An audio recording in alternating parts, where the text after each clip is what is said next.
إن الحمد لله نحمده ونستعينه ونستغفره ونعوذ بالله من شرور أنفسنا ومن سيئات أعمالنا من يهده الله فلا مضل له ومن يضلل فلا هادي له أشهد أن لا إله إلا الله وحده لا شريك له وأشهد أن محمدا عبده ورسوله وبعد فإن خير الكلام كلام الله وخير الهدي هدي محمد صلى الله عليه وآله وسلم وشر الأمور محدثاتها وإن كل محدثة بدعة وكل بدعة ضلالة وكل ضلالة في النار.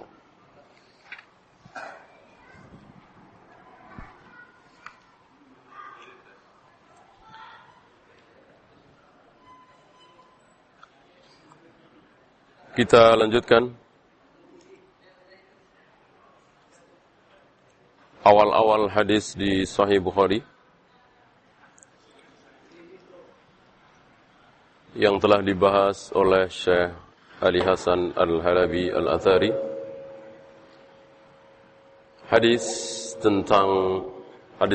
tentang bada'il wahyi, bagaimana awal mula wahyu turun.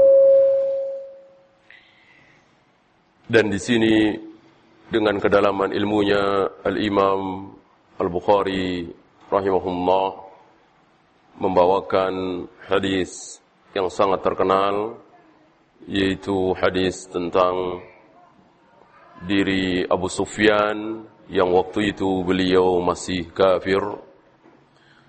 Dari sini kita tahu bahwa orang kafir boleh meriwayatkan hadis apabila ketika dia meriwayatkan itu dia sudah dalam keadaan beriman. Sebagaimana anak kecil boleh meriwayatkan hadis apabila ketika dia meriwayatkan kepada muridnya yaitu tabi'in dia sudah dewasa. Walaupun ketika mendengar sabda Nabi itu dia masih kecil. Ya, seperti Mahmud bin Rabi kira-kira 4 tahun disembur oleh Nabi dengan kumur-kumur Nabi,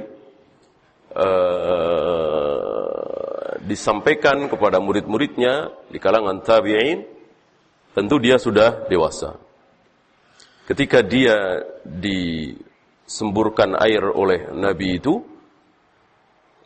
dalam usia 4 tahun, ya, boleh meriwayatkan. Begitu juga Abu Sufyan dalam keadaan kafir waktu meriwayatkan hadis ini, menceritakan hadis ini lalu diceritakan kepada muridnya, bahkan sesama sahabat. Kan di sini diriwayatkan kepada Ibnu Abbas, ya, Utbah bin Mas'ud dari Ibnu Abbas. Ini boleh. Mari kita lihat Al-Imam Al-Bukhari membawakan sanadnya dari guru beliau Abu Yaman Hakam bin Nafi dari Shu'aib Az-Zuhri dari Ubaidullah bin Abdullah bin Utbah bin Mas'ud anna Abdullah ibn Abbas akhbarahu, bahwa Abdullah bin Abbas menceritakan kepada dia anna Abu Sufyan ibn Harb, bahwa Abu Sufyan bin Harb akhbarahu menceritakan kepada dia anna Hiraqla arsala ilaihi fi raqbin min Quraisy, bahwa Heraklius Azimur Rom, pembesar Romawi, mengundang Abu Sufyan dan beberapa orang Quraisy yang sedang ada di Syam. Sengaja diundang ke istana. Wa kanu tujjaran bisyam. Mereka, Abu Sufyan dan orang-orang Quraisy ini adalah para tujjar. Apa tujjar? Iya, para saudagar, para pedagang yang ada di Syam. Ada beberapa peristiwa menunjukkan bahwa Abu Sufyan ini pedagang yang mengambil barang dagangan dari Syam kemudian dibawa ke Mekah. Ya, di antaranya hadis ini kemudian menjelang terjadinya perang Badar. Nabi Muhammad SAW dan beberapa sahabat, hanya kira-kira 300 orang, 313 orang, berniat mau mencegat Abu Sufyan yang membawa barang dagangan dari Syam. Ya, dan berakhir dengan peperangan, perang besar pertama, perang Badar, yang tidak diketahui sebelumnya oleh Nabi dan para sahabat. Ini salah satu hadis yang menunjukkan bahwa Abu Sufyan itu pedagang. Fil muddati allati kana Rasulullah sallallahu alaihi wasallam madda fiha Abu Sufyan wa kuffar Quraisy. Dalam waktu-waktu di mana Rasulullah alaihi salatu wasallam mengikat perjanjian dengan Abu Sufyan dan orang-orang Quraisy. Kita tahu Rasulullah alaihi salatu wasallam dalam keadaan perang, kemudian gencatan senjata, kemudian perang dan seterusnya. Ini yang dimaksud dalam hadis ini. Fa'atauhu wa hum bi Iliya. Mereka di Iliya. Iliya satu negeri di Syam. Ya, sekarang Palestina. Syam meliputi Palestina, Yordan, ya, Syria. Fada'ahum fi majlisihi wa haulahu udhama'ur Rum. Dipanggillah Abu Sufyan dan teman-temannya di hadapan Heraklius, di majlisnya para pembesar Romawi. Ya, seorang raja, seorang pembesar mempunyai pembesar-pembesar yang lain, tangan kanannya dan seterusnya, itu dipanggil di situ. Thumma da'ahum wa da'a bitarjumanihi faqal. Setelah Abu Sufyan dan teman-temannya dihadapkan kepada Heraklius, maka Heraklius memanggil penterjemah yang tahu bahasa Romawi dan tahu pula bahasa Arab tentunya. Faqal ayyukum aqrabu nasaban bihadzal rajul. Siapa, Heraklius bertanya. Siapa di antara kalian yang paling dekat nasabnya dengan laki-laki ini? Siapa yang dimaksud laki-laki ini? Rasulullah sallallahu alaihi wasallam. Berarti nama beliau Muhammad sallallahu alaihi wasallam sudah sampai ke telinga Heraklius. Heraklius sudah mendengar bahwa muncul seorang nabi, yaz'umu annahu nabi, muncul seorang laki-laki yang menyatakan bahwa dirinya seorang nabi. Siapa yang paling dekat di antara kalian, paling dekat nasabnya dengan laki-laki ini, Muhammad yang mengaku sebagai nabi sallallahu alaihi wasallam? Kan di situ ada beberapa, mungkin belasan atau puluhan, termasuk Abu Sufyan. Tentu Heraklius tidak kenal Abu Sufyan yang mana, si A, si B yang mana, tentu Heraklius tidak kenal. Faqala Abu Sufyan, maka menjawablah Abu Sufyan, kalau kata kita nunjuk jari, faqultu ana aqrabuhum nasaban. Aku yang paling dekat nasabnya dengan orang ini. Yang paling dekat nasabnya dengan orang ini, dengan Muhammad sallallahu alaihi wasallam adalah aku, kata Abu Sufyan. Dan memang seperti itu. Abu Sufyan jujur bahwa dia mempunyai nasab yang sangat dekat. Ya, sama-sama Quraisy. Faqal adunuhu minni. Heraklius mengatakan, dekatkan orang ini kepadaku. Dekatkan orang ini, Abu Sufyan yang dimaksud, kepadaku. Wa qarribu ashabahu. Dan dekatkan pula teman-temannya. Ya, dia punya teman-teman, dekatkan pula. Duduk pas di belakangnya. Faj'aluhum inda dhahrihi. Jadikan mereka, teman-temannya itu, di belakang punggung Abu Sufyan ini, orang ini. Ya, di sini cerdik Heraklius. Kecerdikan Heraklius. Karena Heraklius tentu tidak mau dibohongi. Heraklius tidak mau mendengar berita yang tidak benar. Tsumma qala li tarjumanihi. Heraklius berkata kepada penterjemahnya, "Kullahum inni sa'ilun hadzal rajul." Katakan kepada mereka bahwa aku bertanya kepada laki-laki ini. Aku bertanya kepada Abu Sufyan. Fa in kadzabani fakadzibuhu. Jika ternyata jawabannya bohong, ya, katakan. Gitu. Teman-temannya Abu Sufyan kan tahu. Gitu. Kan teman-teman Abu Sufyan sama-sama orang Mekah, sama-sama dekat nasabnya dengan Nabi sallallahu alaihi wasallam. Ya tahu Kalau sampai Abu Sufyan bohong, tentu temannya tahu, dan ini kan belum ada perjanjian sebelumnya. Ya, ini kecerdikan.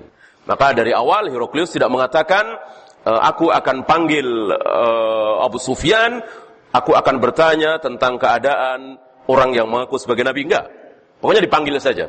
Setelah sampai di hadapannya baru ditanya. Ya, hal-hal seperti ini sangat mungkin ada pada diri pembesar, presiden, raja, dan seterusnya. Oleh karena itu, jika kita para rakyat tidak mengetahui kebijakan seorang raja, seorang presiden, wajar. Wajar. Karena presiden, raja, pembesar, khalifah, amirul mukminin punya rahasia. Punya rahasia. Jika rahasia ini diketahui oleh halayak ramai, akan berbahaya. Oleh karena itu, tidak sepatutnya para rakyat itu menuntut transparan, harus jelas, kasih tahu, terbuka, tidak. Ya, ada hal-hal tertentu yang rakyat tidak boleh tahu. Kalau sampai tahu berbahaya. Ya, dan ini terjadi kan? Semua rakyat tahu. Semua komandan tahu bahwa kita mundur gitu. Hanya panglima ini yang tahu bahwa mundur ini cuma siasat. Ya, maka ketika lari mundur, tiba-tiba panglima memerintahkan sebaliknya, hentikan, jalan mundur, serang lagi. Hal-hal seperti ini kan milik penguasa, milik komandan, milik pembesar, milik presiden, milik raja, milik khalifah amirul mukminin, bukan milik rakyat. Maka faham demokrasi di mana rakyat harus tahu semua terbuka, ini menyalahi. Ya, dan akan kehilangan kebaikan yang sangat banyak. Ini salah satu contoh. Fa wallahi laulal haya'u min ay ya'thiru alayya kadhiban lakadzabtu anhu. Abu Sufyan mengatakan, demi Allah, seandainya aku tidak malu ketahuan bohong, sungguh aku akan berbohong. Karena Abu Sufyan kafir. Dan ingin jawabannya menjatuhkan Nabi SAW, karena memang musuh besarnya. Nabi Muhammad SAW adalah musuh besar Abu Sufyan selama ini. Bertahun-tahun musuh besar Abu Sufyan. Ya, namanya musuh tidak mau memuji-muji musuhnya, kan begitu. Ya, dan dengan lafaz fa wallahi, demi Allah, dari sini kita tahu bahwa lafaz Allah diucapkan oleh orang-orang musyrik. Lafaz Allah diucapkan oleh Abu Jahal, Abu Lahab, Abu Sufyan. Jangan dikira bahwa Abu Jahal, Abu Lahab, Abu Sufyan tidak menyembah Allah. Keliru. Abu Sufyan menyembah Allah dalam keadaan musyrik kafir. Abu Jahal, Abu Lahab menyembah Allah dalam keadaan musyrik kafir, memusuhi Nabi, tapi menyembah Allah dengan cara salah. Menyembah Allah dengan cara keliru. Maka saudara-saudara kita yang merasa sedang menyembah Allah, tapi caranya tidak mencontoh Rasulullah, ini jadikan pelajaran. Cara penyembahan Abu Jahal, Abu Lahab, dan seterusnya.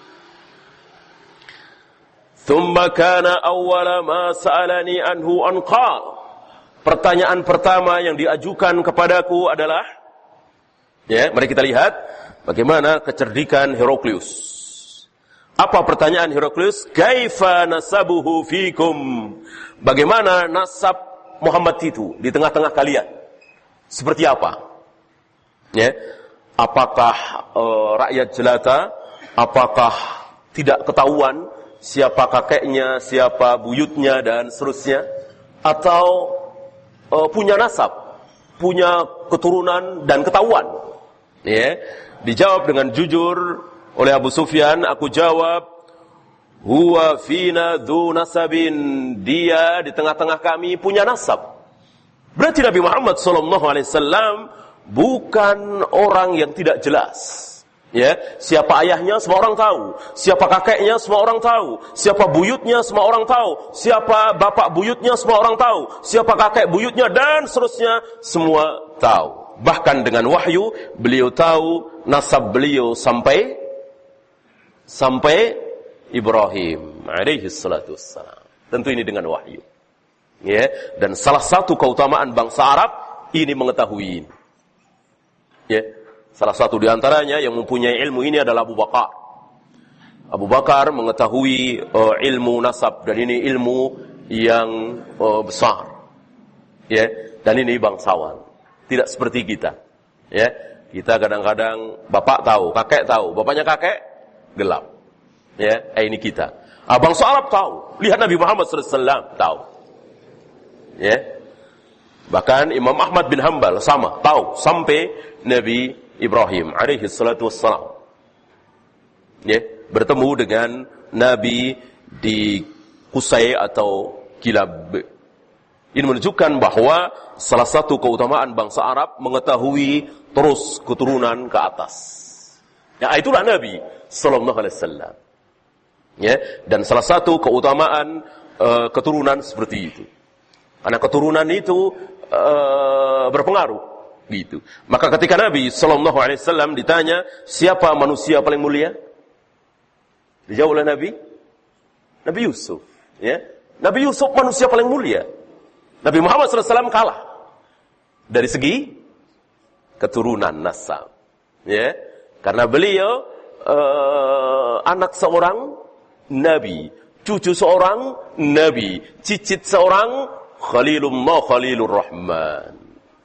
Ya, Yusuf bapaknya adalah Yakub, Yakub bapaknya Ishak, Ishak bapaknya Ibrahim.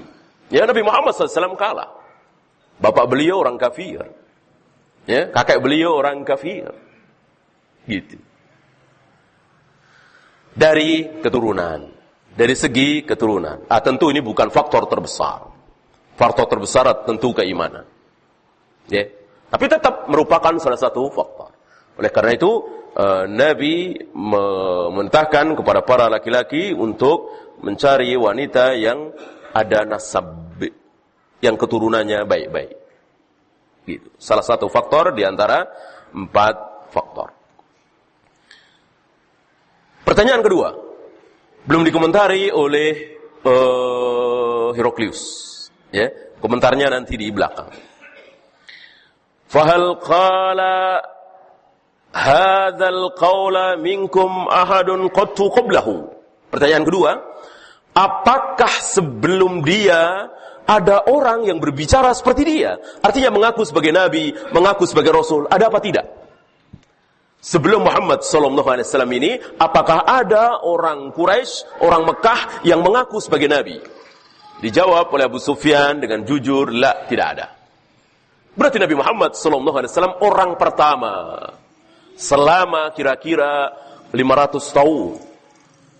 Ya, selama ratusan tahun beliau orang pertama yang menyatakan bahwa aku adalah nabi, aku adalah rasul.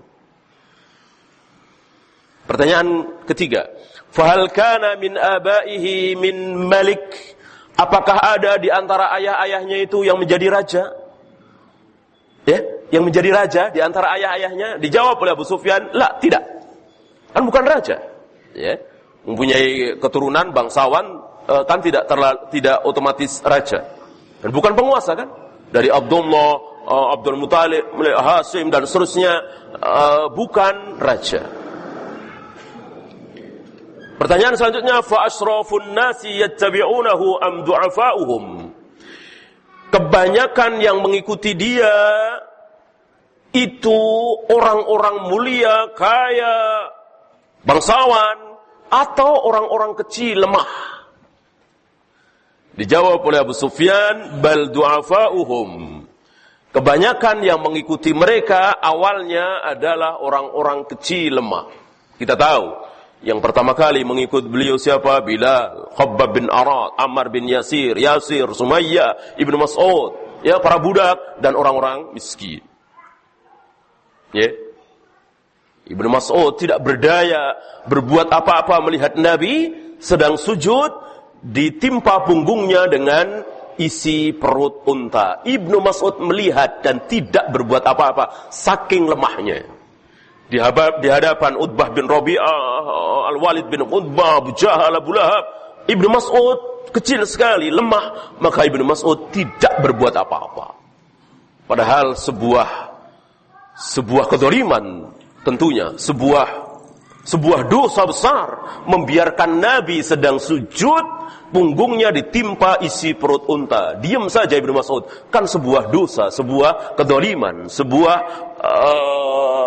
dosa Tetapi Nabi tidak menyalahkan Ibnu Mas'ud, tapi Nabi tidak menyuruh Ibnu Mas'ud untuk bertaubat dan seterusnya karena memang tidak mampu. La yukallifullahu nafsan illa wus'aha. Ini Nabi mengajarkan kepada Ibnu Mas'ud dan kepada kita semua bahwa kita tidak boleh takalluf. Kalau memang mampu jalankan, enggak mampu sabar. Ya, Ibnu Mas'ud tidak mampu. Ini awal-awal yang masuk Islam. Ya, miskin. Ibnu Mas'ud miskin sekali. Lebih kaya siapa?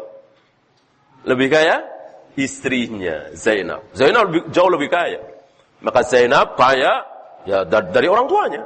Ya, karena dalam Islam harta suami, harta istri. Ya, tidak harta istri otomatis harta suami. Maka Zainab yang kaya ini mau mengeluarkan zakat. Lalu bertanya kepada suaminya Ibnu Mas'ud, kira-kira siapa yang pantas aku beri zakat? Kata Ibnu Mas'ud, aku. Ya, aku pantas, aku miskin.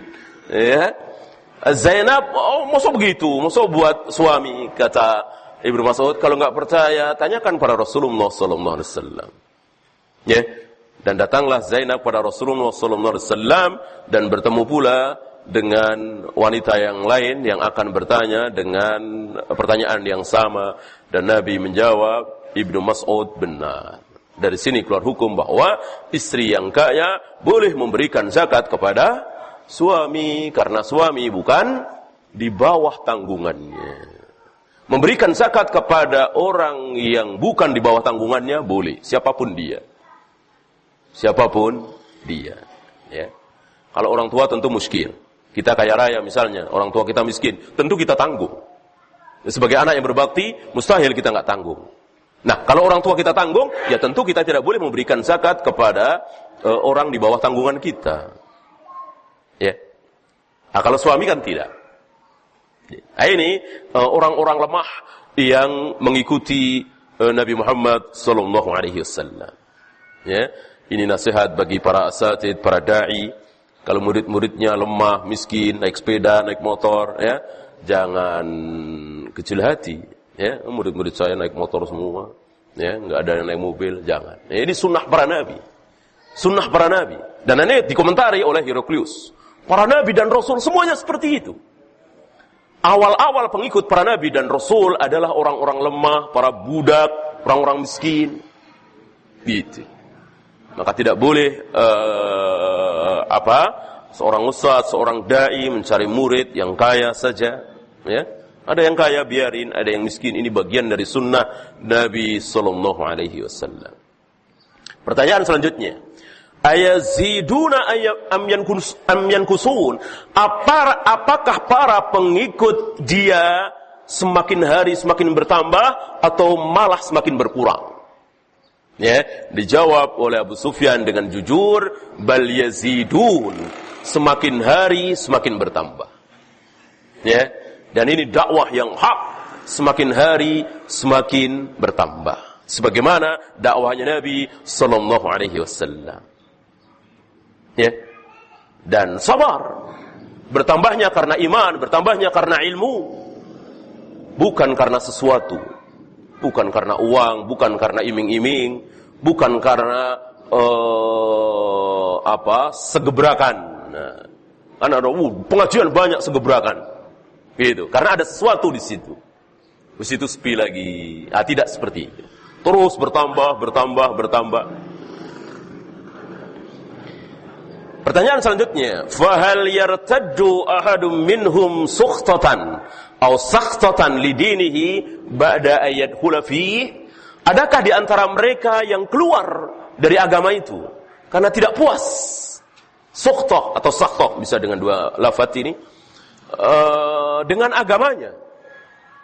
Ya, lalu murtad keluar dari ajaran Muhammad itu sallallahu alaihi wasallam, murtad keluar, ada apa tidak? Dijawab oleh Abu Sufyan dengan jujur, la, tidak ada. Ya. Tidak ada kan di zaman Nabi sallallahu alaihi wasallam orang-orang yang tidak puas dengan ajaran Nabi lalu keluar. Ya. Bandingkan dengan firqah-firqah yang ada hari ini, dengan Kristen, Buddha, Hindu yang keluar dari ajaran Kristen, Buddha, Hindu, Karena tidak puas kok bertentangan satu ayat, bertentangan dengan ayat lain, satu ajaran, bertentangan dengan ajaran. Itu banyak sekali bagi yang berfikir, bagi yang mempelajari. Tapi ketika masuk Islam ini puas. Karena satu ayat dengan ayat lain tidak ada yang bertentangan. Dan Islam ini ada firqah-firqah yang sangat banyak. Di dalamnya ada 73. Satu Ahlus Sunnah wal Jamaah, Al-Firqatun Najiyah, At-Taifatul Mansurah. Dan ini yang membuat kaum muslimin puas. Ya. Maka kita lihat berapa banyak ya dari mantan Jamaatul Tabligh, mantan Ikhwanul Muslimin, Hizbut Tahrir, Hizbullah yang keluar. Ya. Kita tidak mendengar atau jarang sekali mantan salaf Ahlus Sunnah wal Jamaah masuk firqah ini, firqah itu. Kenapa? Puas. Dalilnya jelas, tegas, terang benderang, memuaskan. Tidak bertentangan satu sama lain. Ya. Lihat orang-orang Hizbiyin, Harakiyin. Satu ketika mengatakan begini, di kesempatan lain mengatakan yang lain lagi. Bertentangan, yang awal dengan yang akhir. Yang satu dengan yang lain bertentangan. Ya. Adapun Ahlus Sunnah wal Jamaah tidak. Adapun Al-Quran tidak. Lau kana min indi ghairillah lawajadu fihi ikhtilafan katsira. Seandainya Al-Quran itu bukan dari Allah, tentu di dalamnya terdapat perselisihan yang sangat banyak. Dan tidak ada perselisihan dalam Al-Quran, karena Al-Quran datang dari Allah Rabbul Alamin. Selanjutnya, fahal kuntum tattahimunahu bil kadzib qabla an yaqula maqal? Apakah kalian pernah menuduh dia berdusta? Apakah kalian pernah melihat, merasakan, mendengar dia berdusta sebelum ini? Sebelum dia mengaku sebagai nabi? Apakah dia pernah bohong menurut penglihatan kalian? Dijawab oleh Abu Sufyan dengan jujur, la, tidak. Tidak. Ya, ini satu bukti yang luar biasa. Bagaimana orang yang selama ini berpuluh-puluh tahun hidup bersama Abu Jahal, Abu Lahab, Abu Sufyan, gak pernah bohong, tiba-tiba bohong dengan kebohongan yang luar biasa, berbohong atas nama Allah, wahyu. Ini kan mustahil. Mestinya dari sini saja Abu Jahal, Abu Lahab, Abu Talib, Abu Sufyan berfikir waktu itu ya. Abu Sufyan akhirnya Abu Sufyan menggunakan akalnya dan masuk Islam. Adapun Abu Jahal, Abu Lahab, Abu Talib, Walid bin Mughirah tidak. Mereka mati dalam keadaan kafir. Padahal Abu Talib mengatakan, aku belum pernah merasakan, melihat, mendengar Muhammad keponakanku berbohong sekali saja. Ya. Dan memang beliau tidak pernah berbohong sekali saja. Kalau Nabi Ibrahim pernah 3 kali berbohong, maka beliau sekali saja belum pernah. Ya. Bagaimana orang yang tidak pernah berbohong, tiba-tiba masalah besar, masalah wahyu, berbicara tentang Tuhan, kok bohong? Inilah hidayah. Inilah hidayah. Siapapun, dalam keadaan apapun, kondisi apapun, kalau memang tidak diberi hidayah oleh Allah, ya pasti sesat. Kurang apa Abu Talib? Ya, hampir setiap hari di hadapan Nabi, mendengar dakwah Nabi, mendengarkan nasihat Nabi. Tapi karena Allah tidak memberikan hidayah atau taufik kepada Abu Talib, maka mati dalam keadaan kafir. Ya. Sementara Salman, siapa yang sangka Salman dari jauh, nggak ada hubungan kekerabatan, tetangga ini nggak ada. Akhirnya masuk Islam. Maka Ibnu Qayyim mengatakan, seolah-olah Allah mengatakan, ya Muhammad turidu Aba Talib wa uridu Salman. Seolah Allah mengatakan, ya Muhammad, engkau menghendaki Abu Talib, tapi aku tidak, aku menghendaki Salman. Maka Salman yang entah dari mana, jauh sekali dari Parsi, ya, entah anak siapa, nggak ada kekerabatan sama sekali dengan Nabi sallallahu alaihi wasallam, akhirnya datang ke Madinah masuk Islam, sementara Abu Talib yang bersama Nabi dari Nabi masih kecil, mati dalam keadaan kafir. Waliyadzubillah.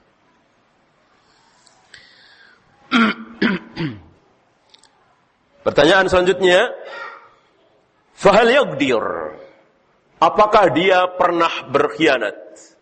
Berjanji kemudian berkhianat. Kalau bohong tidak, ya, ini berkhianat. Apakah pernah? Ya, karena bohong kan sesuatu yang sudah, ya. Berkhianat kan yang belum. Berjanji akan melakukan sesuatu, berjanji akan datang, tapi nggak datang. Ya, berkhianat. Ada kemiripan dengan bohong, tapi tidak sama. Dijawab, tidak. Tidak. Ya. Belum pernah kami melihat dia berbohong. Wa nahnu minhu fi muddatin la nadri ma huwa fa'ilun fiha. Sekarang ini kami dalam keadaan mengikat perjanjian. Ya, gencatan senjata, tidak saling menyerang, tapi kami tidak tahu apa yang akan dia lakukan. Ya.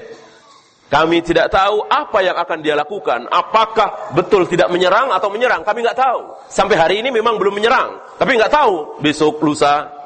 Ya, kata Abu Sufyan, "Walam tumkinni kalimatun udkhilu fiha syai'an ghairu hadhil kalimah." Aku tidak sanggup, aku tidak bisa memasukkan kalimat lain kecuali ini. Ini kan sedikit merendahkan Nabi sallallahu alaihi wasallam, sedikit memojokkan Nabi Muhammad sallallahu alaihi wasallam. Hanya itu yang bisa aku ucapkan, kata Abu Sufyan. Aku tidak sanggup mengatakan yang lebih dari itu. Ya, ini menunjukkan bahwa kejujuran adalah sesuatu yang sangat besar pada diri sahabat. Abu Sufyan jujur kan? Kan ketika menceritakan ini kan membuka aib dirinya. Abu Sufyan membuka aib dirinya kan? Waktu itu, ya, betapa bencinya para nabi, betapa ingin memojokkan Nabi, dan itu dikatakan kepada para tabi'in, bahkan kepada Ibnu Abbas. Ya, inilah para sahabat, manusia-manusia yang jujur. Oleh karena itu tidak ada jarh bagi para sahabat. Kullu sahabatin udul. Seluruh sahabat adil. Tidak ada yang boleh dijarah. Ya. Kalau Ali bin Madini, Yahya bin Ma'in, Yahya Al-Qattan, bahkan Bukhari, Muslim ditinjau, dibahas, thiqah apa tidak, dobit apa tidak, bisa dipercaya apa tidak. Adapun Ibnu Abbas tidak, Abu Hurairah tidak, Ibnu Mas'ud tidak, termasuk Abu Sufyan. Kenapa? Seluruh sahabat sudah mendapatkan rekomendasi langsung dari Nabi sallallahu alaihi wasallam untuk menyampaikan hadis. Ketika beliau khutbah di Arafah, beliau mengatakan, liyuballigh minkum asy-syahid al-ghaib. Hendaklah kalian yang hadir mendengarkan sabdaku, sampaikan kepada yang tidak mendengar. Semuanya tanpa terkecuali. Yang penting mendengar. Gitu. Ya, bahkan mendengar lewat sahabat juga boleh. Kan mursal sahabat tidak masalah. Ya. Beliau tidak mengatakan kecuali yang hafalannya lemah, kecuali yang tidak adil. Karena enggak ada sahabat yang tidak adil. Enggak ada sahabat yang meriwayatkan hadis sementara dalam keadaan ragu-ragu. Tentu para sahabat ada yang lupa. Nah, ketika lupa, Allah jaga tidak berani menyampaikan hadis. Gitu. Maka ketika para sahabat mengucapkan qala Rasulullah, sami'tu Rasulullah, itu yakin betul bahwa ingat Nabi bersabda seperti itu. Bukan main tembak saja, kayaknya dulu Nabi mengatakan seperti itu, ya. Ya, sampaikan. Ya. Padahal dia ragu-ragu, sampaikan. Itu kita, sahabat tidak. Jika ragu, tidak sampaikan. Ya. Dan itu diikuti oleh para tabi'in. Ada 100 tabi'in yang alim, yang bermanhaj ahlus sunnah, yang ahlul ibadah, yang berilmu, tapi tidak ada satupun yang meriwayatkan hadis. Ya, karena tentang periwayatan hadis ini ilmu tersendiri. Apakah orang alim otomatis dia menyampaikan hadis? Tidak. Tidak. Apakah imam ahlus sunnah otomatis siqah? Tidak. Ya, lihat Syarik bin Abdullah Al-Qadi Al-Kufi. Yo, ini imam. Keras sekali permusuhannya terhadap ahlul bidah. Tetapi periwayatan tidak diterima. Ya, karena sayyi'ul hifdzi, hafalannya lemah. Karena ilmu hadis betul-betul ilmu yang luar biasa, yang dengan ilmu ini diketahui sebuah hadis itu betul-betul sabda Nabi atau tidak. Sebaliknya, orang yang berfaham Syiah, tasyayyu' tapi thiqah, ya, atau orang yang berfaham Khawarij tapi thiqah, tapi hafalannya kuat, diterima. Karena ilmu hadis adalah ilmu yang dengan ilmu itu untuk betul-betul mengetahui ini betul-betul sabda Nabi atau tidak. Ahlus sunnah wal jamaah tapi hafalannya tidak kuat, tertolak. Ya, bukan ahlus sunnah wal jamaah tapi hafalannya kuat, diterima. Dengan syarat apa yang dia riwayatkan itu bukan dalam rangka membela firqahnya. Bukan dalam rangka membela khawarijnya, syiahnya. Tentang masalah sholat, misalnya masalah puasa, misalnya. Terima. Ini kaidah. Maka ini sering dipelintirkan oleh orang-orang syiah yang agak berilmu. Lihat Bukhari saja memakai perawi-perawi syiah. Ya, bukan hanya Bukhari, semua ulama hadis meriwayatkan semua perawi dari manapun, yang penting dia muslim, yang penting dia dhabit, yang penting dia kuat hafalannya, yang penting dia adil. Ya. Apalagi Khawarij. Khawarij bohong apa hukumnya? Kafir. Khawarij kan dosa besar, kafir. Berzina kafir, minum khamar kafir, berbohong bagi orang Khawarij kafir. Maka ketika orang Khawarij mengatakan qala Rasulullah, ya, atau qala Ibnu Abbas, qala Ali, maka diterima. Karena enggak mungkin dia berbohong insyaallah taala. Karena bagi orang Khawarij berbohong adalah kafir. Ya.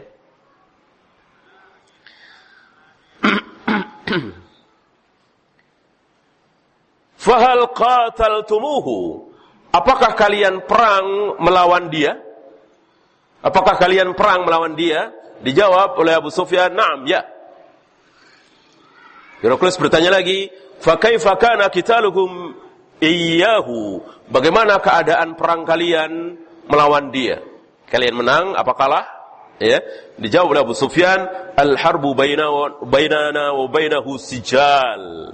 Peperangan antara kami dengan dia kadang kami menang, kadang kalah. Kadang dia menang, kadang kalah. Ya, kan begitu. Perang Badar pertama menang, perang Uhud kalah, ya. Perang Khandaq menang, dan seterusnya, kan begitu. Ini yang besar, yang kecil-kecil masih banyak sekali. Dan begitulah. Wa tilkal ayyam nudawiluha bainan nas. Hari-hari perperangan itu kami pergilirkan di antara manusia.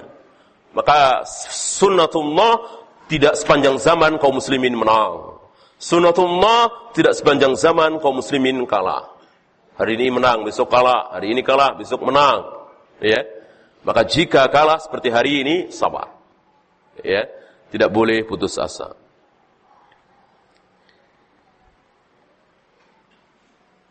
Famadha ya'murukum? Nah ini. Ya, ini pertanyaan besar. Ya, pertanyaan terbesar. Heraklius bertanya, apa yang dia perintahkan kepada kalian? Muhammad nyuruh apa terhadap kalian? Ajarannya apa? Dijawab oleh Abu Sufyan, dan jawabannya benar, padahal Abu Sufyan kafir. Lihat, luar biasa dakwah Nabi. Orang kafir faham. Abu Jahal, Abu Lahab faham dengan dakwah Nabi, hanya tidak mengikuti, tapi faham. Apa makna la ilaha illallah? Abu Jahal faham. Lihat, ini contoh lain. Abu Sufyan dalam keadaan kafir, musuh besar Nabi, tapi faham dengan ajaran Nabi. Ya. Bandingkan dengan kaum muslimin hari ini, menyanjung Nabi, menyebut nama Nabi, tapi tidak faham dengan ajaran Nabi. Bagaimana ini? Entah berapa kali setiap hari mengucapkan la ilaha illallah, tapi tidak faham makna la ilaha illallah. Di hati dia masih ada kekuatan lain selain Allah. Di hati dia boleh memberikan persembahan kepada Allah lewat kuburan-kuburan tertentu, tempat-tempat tertentu. Boleh memanggil ya Allah, boleh memanggil ya Rasulullah, ya Jibril, ya Syekh Abdul Qadir Jailani, ya fulan. Berarti dia tidak faham dengan makna la ilaha illallah. Abu Jahal, Abu Lahab faham. Makanya Abu Jahal, Abu Lahab enggak mau mengucapkan syahadat la ilaha illallah. Karena faham. Ya. Yaqul, dia mengatakan, Muhammad mengajarkan, u'budullaha wahdah. Sembahlah Allah satu-satunya. Lihat, betul sekali. Betul sekali, ini ajaran terbesar Nabi Muhammad SAW, ajaran terbesar seluruh para Nabi dan Rasul alaihi wassalatu wassalam. U'budullaha wahdah. Sembahlah Allah satu-satunya. Wala tusyriku bihi syai'a. Jangan sekutukan Allah dengan satu apapun. Ternyata ajaran ini sampai ke telinga Abu Sufyan, faham Abu Sufyan. Maka ketika ditanya oleh Heraklius, Abu Sufyan bisa menjawab dengan lancar, dengan benar. Ya, kalau Abu Sufyan enggak perhatian, dakwah Nabi tidak seperti ini, barangkali mikir dulu Abu Sufyan. Ya, wah kurang tahu tuh apa ya? Ya, kurang lebih itulah tentang enggak. Abu Sufyan enggak mikir dulu. Ya, yaqulu ubudullaha wahdah wa la tusyriku bihi syai'a.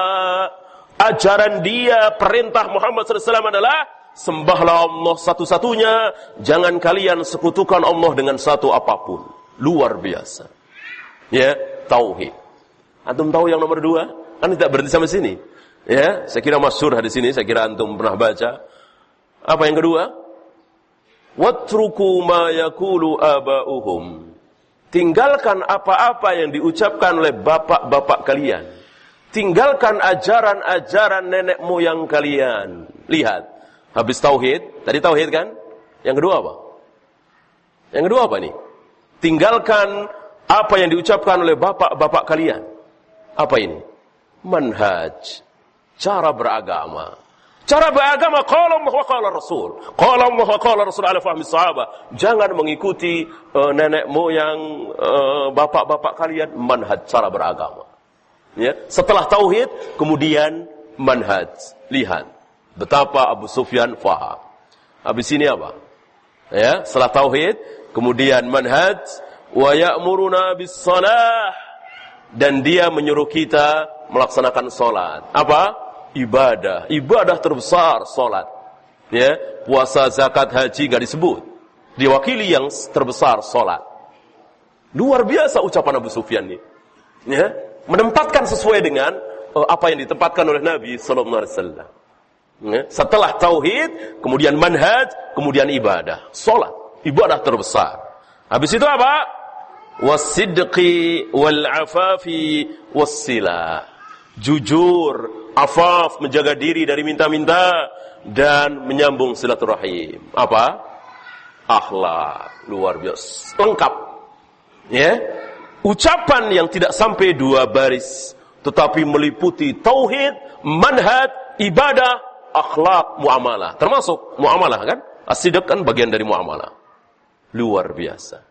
Ajaran Nabi Muhammad SAW sampai ke telinga orang kafir dan difahami dengan benar.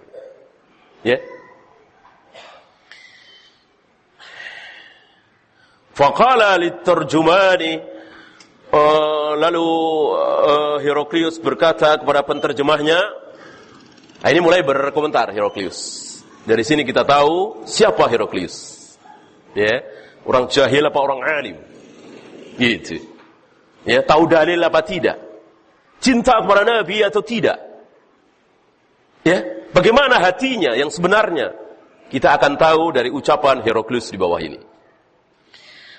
Aku tanyakan kepada engkau tentang nasabnya dan engkau menjawab dia punya nasab, artinya jelas nasabnya. Fakadzalika ar-rusulu tub'atsu fi nasabi qaumiha. Begitulah para nabi dan rasul dulu, diutus di nasab kaumnya, jelas nasabnya. Ya. Maka untuk kaum Ad diambil siapa? Nabi Hud. Dari mana? Dari kaum Ad. Untuk kaum Samud dipilih siapa? Nabi Saleh. Siapa Nabi Saleh? Dari kaum Samud. Untuk Bani Israel diambil siapa? Nabi Musa, Nabi Harun, Nabi Yahya, Zakaria, Nabi Isa. Semuanya Bani Israel. Maka untuk kafir Quraisy diambil Nabi Muhammad SAW dari Quraisy. Ya, tidak diambilkan dari sini. Beda sama ulama, kiai, ustaz. Ya, ustaz Jawa Timur dakwah di Jakarta, boleh enggak? Ustaz Padang dakwah di Bandung, ya enggak apa-apa, ustaz. Nabi enggak. Nabi diutus untuk kaumnya. Kemudian melebar. Gitu. Nah, ini tahu. Ya, maka itu yang ditanyakan oleh Heraklius. Ya. Kemudian aku tanyakan kepada engkau, hal qala ahadun minkum hadzal qaul? Apakah sebelum dia ada orang yang mengaku nabi sebelum dia? Engkau jawab tidak. Kalau sebelum dia ada, berarti dia hanya ikut-ikutan. Kan begitu. Orang kan cenderung ikut-ikutan. Ada orang ngaku begini, nanti ngikut. Nah, ini enggak ada. Kok dia orang pertama yang ngaku, maka sangat kecil kemungkinan dia berbohong. Besar kemungkinan dia jujur. Ini dari sisi logika dulu. Ya. Berarti 2 komentar ini menunjukkan Heraklius sepertinya beriman kepada Nabi sallallahu alaihi wasallam. Artinya meyakini bahwa beliau betul-betul Nabi, Rasul alaihi salatu wassalam. Kemudian aku tanyakan kepadamu tentang apakah ayah-ayahnya dulu raja? Engkau jawab tidak. Kalau ayah-ayah dia raja, barangkali dia hanya ingin meneruskan kekuasaan ayah-ayahnya, merebut kerajaan yang telah hilang dari tangan ayah-ayahnya. Kenyataan tidak kan? Ini pun menunjukkan bahwa Heraklius sepertinya berpihak kepada Nabi sallallahu alaihi wasallam. Ya. Kemudian aku tanyakan kepada engkau, apakah engkau pernah melihat dia sekali saja berdosa? Engkau jawab tidak. Maka bagaimana mungkin orang yang belum pernah berbohong, lalu sekarang tiba-tiba berbohong atas nama Allah, atas nama Tuhan, mengaku sebagai Nabi, mengaku mendapatkan wahyu dari Allah lewat Jibril. Ya, ini pun kembali Heraklius membela Nabi sallallahu alaihi wasallam. Kemudian sa'altuka asrafun nasi ittaba'uhu am du'afa'uhum. Aku tanyakan kepada engkau, apakah kebanyakan pengikutnya orang-orang mulia atau orang-orang lemah? Engkau menjawab orang-orang lemah. Wahum adba'ur rasul. Begitulah para pengikut Nabi, para pengikut Rasul. Seluruh pengikut Nabi dan Rasul awalnya orang-orang miskin, orang-orang lemah, orang-orang rendah, para budak. Dari mulai Rasul pertama Nuh sampai yang sebelum terakhir Nabi Isa alaihi wassalam, kebanyakan para pengikutnya awalnya adalah orang-orang lemah. Ya, ini ucapan Heraklius. Wasaltuka ayaziduna am yankusun. Aku tanyakan kepada engkau, apakah pengikutnya semakin hari semakin bertambah atau semakin berkurang? Engkau menjawab semakin bertambah. Wa kadzalika amrul iman. Begitulah iman. Apabila iman sudah menghunjam di dada, maka tidak ada yang bisa membuat dia murtad apapun yang terjadi, sebagaimana Bilal, Masita dan lain-lain yang disiksa, direbus, ditimpa dengan batu panas, tidak menyebabkan dia keluar dari keyakinannya. Itulah iman. Ya. Kemudian aku tanyakan kepada engkau, apakah ada yang tidak suka dengan ajarannya? Engkau jawab tidak. Begitulah ajaran yang hak, ajaran yang sesuai dengan fitrah manusia, selalu membuat puas manusia. Ya, maka kita lihat yang sesuai dengan fitrahnya. Ya, bagaimana laki-laki, bagaimana perempuan, bagaimana terhadap harta. Orang yang masuk Islam di manhaj yang hak ini akan merasakan betapa nikmatnya. Kan sesuai dengan fitrah kita. Ya, sesuai dengan fitrah kita. Fitrah laki-laki sesuai dengan fitrah laki-laki. Fitrah perempuan sesuai dengan fitrah perempuan, mengikuti syariat ini. Ya. Bandingkan dengan ajaran Kristen yang sangat bertentangan dengan fitrah manusia. Ya. Untuk menjadi orang suci, untuk menjadi orang baik, tidak boleh menikah, ini melawan fitrah. Gitu. Kemudian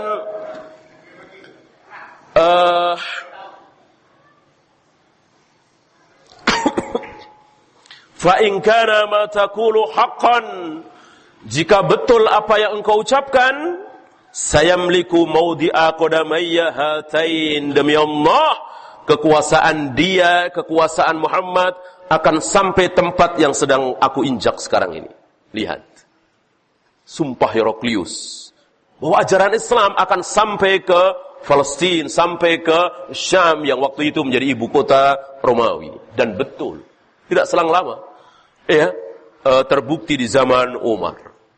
Bahkan Umar menerima langsung pintu gerbang Syam itu dari para batrik, dari para pendeta dan pastor Romawi. Ya, dari sini kita tahu bahwa Heraklius betul-betul berilmu. Dan nanti kita bahas apakah dia beriman atau tidak. Khilaf bainal ulama. Ya, pendapat yang rajih tidak. Wa qad kuntu a'lamu annahu kharijun lam akun adhunnu annahu minkum. Selama ini aku menyangka memang dia sudah keluar, nabi terakhir sudah keluar, tapi aku tidak menyangka kalau itu dari kalian. Gitu. Kan tidak ada di Taurat, Injil dari mana. Ya. Maka Heraklius tidak tahu dari mana. Tapi bahwa Nabi Muhammad SAW sudah muncul, sudah keluar, Nabi terakhir sudah diutus oleh Allah, Heraklius tahu. Dan para pendeta dan pastor yang membaca Taurat dan Injil tahu. Hanya tidak sangka kalau ternyata dari Quraisy. Ya, mereka berharap dari Bani Israil. Falau anni a'lamu anni akhlusu ilaihi latajashamtu liqa'ahu. Seandainya aku bisa menemui dia berdua saja, ya, takhlus artinya tidak ada, akan aku datangi dia. Ya, menunjukkan bahwa Heraklius secara nurani cinta kepada kebenaran, dalam hal ini Nabi terakhir Muhammad sallallahu alaihi wasallam. Walau kuntu indahu laghasaltu an qadamaihi.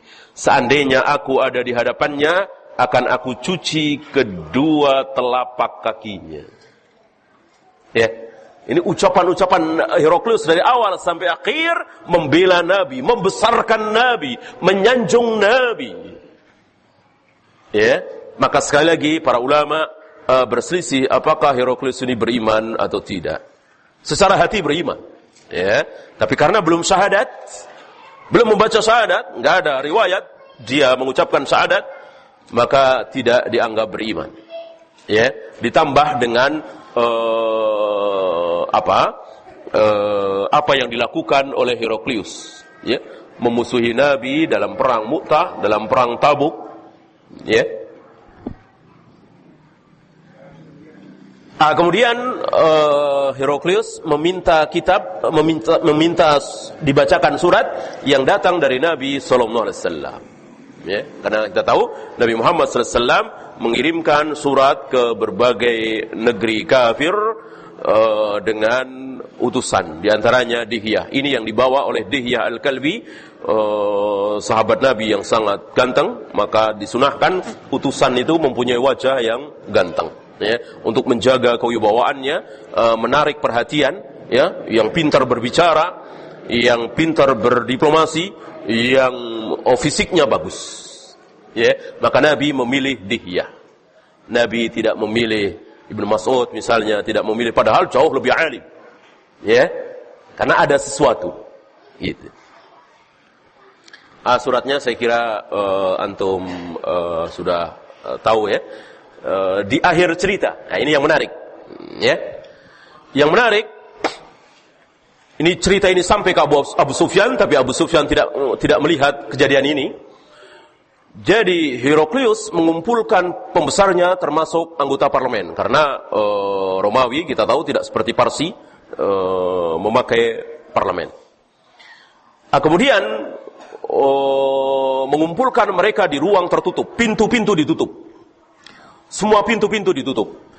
Kemudian Heraklius mengatakan, mari kita ikuti orang ini. Ya, yang dimaksud masuk Islam. Ya, jika kalian ingin selamat, jika kalian ingin berbahagia dunia akhirat, mari kita ikuti Muhammad sallallahu alaihi wasallam. Masuk Islam. Teriak semua. Semua teriak dan lari ke pintu meninggalkan Heraklius. Ya, tapi Heraklius sudah tahu tentang hal ini sebelumnya, ada dugaan, maka di seluruh pintu itu ditutup rapat. Maka mereka tidak bisa keluar. Dan tidak ada yang tersisa mendengarkan ucapan dia. Ya, maka putus asalah Heraklius, maka Heraklius mendustakan dirinya dengan mengatakan, aku hanya menguji kalian. Aku hanya menguji kesetiaan kalian. Apakah kalian setia kepadaku apa tidak? Aku tidak serius, gitu. Maka kembali mereka duduk di hadapan Heraklius dan siap taat kepada Heraklius, dan Heraklius membatalkan niatnya. Ya, di lain dikatakan bahwa Heraklius lebih memilih kerajaannya daripada iman. Maka tetap Heraklius dicap sebagai seorang kafir. Ya, di lain riwayat Imam Ahmad dikatakan bahwa Heraklius pernah mengatakan, aku muslim. Ya, aku muslim. Gitu. Aku seorang muslim. Berita ini sampai kepada Nabi sallallahu alaihi wasallam, dan Nabi mengatakan dia dusta. Dia dusta. Ya. Dari sini kita tahu bahwa muslim tidak cukup beriman, tidak cukup dengan keyakinan di hati. Sebab kalau hanya dengan keyakinan di hati, berarti Abu Thalib beriman. Nah, Abu Thalib dari ucapannya menunjukkan bahwa hatinya percaya kepada Nabi Muhammad sallallahu alaihi wasallam. Bahkan Firaun membantah Musa, membantah Harun dengan apa? dengan lisannya, tidak dengan hatinya. Ya, adapun hatinya meyakini. Bahkan Abu Jahal, Abu Lahab, ada tanda besar bahwa Abu Jahal, Abu Lahab membenarkan dakwah Nabi sallallahu alaihi wasallam. Tapi karena tidak diikrarkan dengan lisan dan itu tidak ada penghalang, maka tidak sah. Maka orang-orang yang saya sebutkan tadi jelas kafir walaupun dalam hatinya mengimani. Karena iman tidak cukup dengan apa yang ada di hati, harus diikrarkan kemudian diamalkan. Ya. Ya, barangkali hanya itu. Ini dimasukkan oleh beliau di kitab Bad'il Wahyi karena memang ini awal-awal turunnya wahyu. Ya. Barangkali ada pertanyaan, silakan. Di sini beliau juga memberikan riwayat tentang Malikul Khitan. Ya. Ini menunjukkan bahwa orang Quraisy itu turun-temurun sudah dikhitan, disunat. Gitu. Karena Heraklius bertanya setelah bermimpi atau karena hazza, karena kuhan, bertanya, adakah hari ini bangsa yang dihitan? Ya. Kita tahu Romawi tidak dihitan. Ya. Kemudian mereka menjawab Yahudi dihitan. Ya. Tapi Heraklius dinasihati oleh para pembahasannya, jangan takut dengan Yahudi. Ya. Sebab jika Yahudi itu betul akan muncul salah satu dari mereka, nanti tinggal kita bunuh mereka. Gitu. Mereka tidak menakutkan Yahudi. Ya. Setelah terus ditanyakan, maka sampailah khabar bahwa orang-orang Quraisy dihitan. Ya. Maka semakin kuat dugaan Heraklius bahwa nabi terakhir muncul dari orang Quraisy. Ya, semakin membenarkan apa yang diucapkan oleh Abu Sufyan. Wallahu a'lam.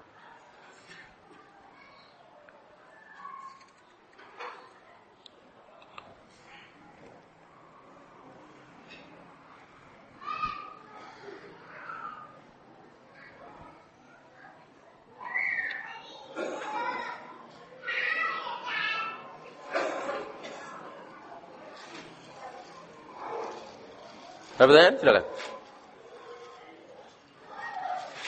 Saya kira udah sebentar lagi ya. Kita siap-siap berbuka. Subhanakallahumma bihamdika asyhadu an la ilaha illa anta astaghfiruka wa atubu ilaik. Assalamualaikum warahmatullahi wabarakatuh.